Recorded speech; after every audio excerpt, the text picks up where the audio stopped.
need your help. Stop trying to run the show. Hear them? Two hearts. You know where the door is, my friend. You are such an asshole. And you're a fucking pansy. Heaven doesn't want him and hell keeps sending him back.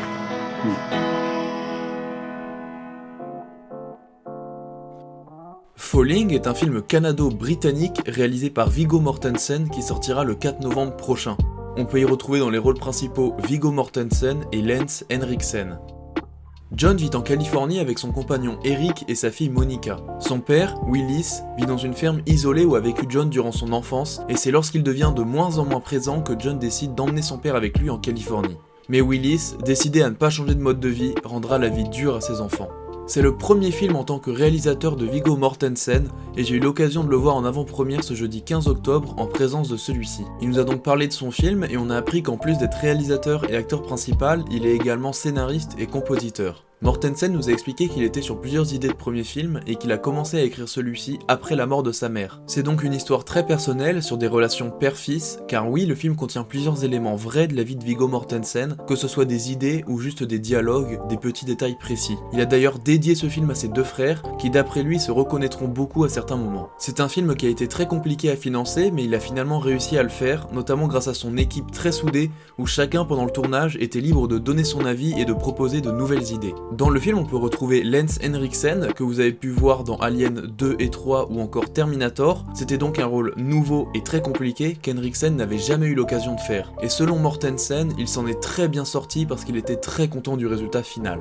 Le film nous est conté via deux temporalités différentes. Nous avons celle sur un laps de temps très court, qui est à notre époque avec le père de John qui vient pour s'installer en Californie, et une autre où on suit l'évolution de cette relation père-fils via des instants du passé incrustés dans le présent.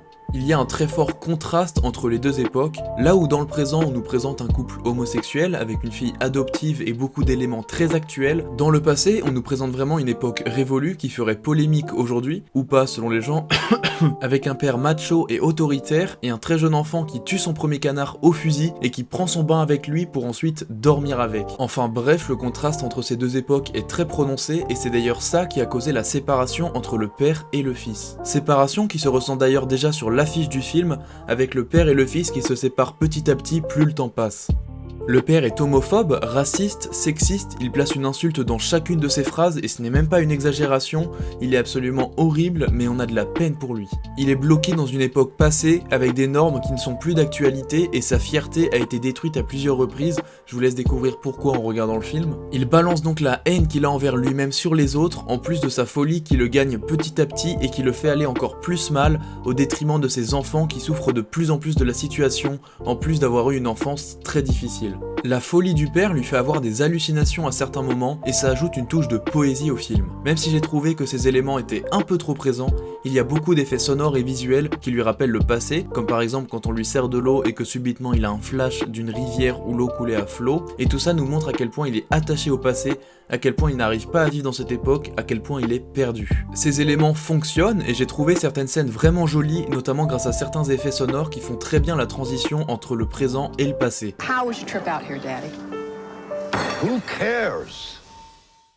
Les acteurs sont tous très bons, ils arrivent à nous faire croire à cette histoire, même si j'ai trouvé que le potentiel d'acteur de Mortensen était un peu sous-exploité, notamment à cause d'une scène explosive qui nous montre à quel point il peut être un excellent acteur. En bref, Falling c'est un film très poétique sur le temps et les relations. Pour une première réalisation de Viggo Mortensen, j'avoue avoir été bluffé, notamment grâce à certaines scènes où on ressentait vraiment les émotions que le réalisateur voulait nous transmettre. Même si quelquefois vous allez rire, c'est un film dramatique et vraiment dur à certains moments, car en plus vous pourrez facilement vous reconnaître dans certaines situations, ce qui augmentera drastiquement la tristesse du film.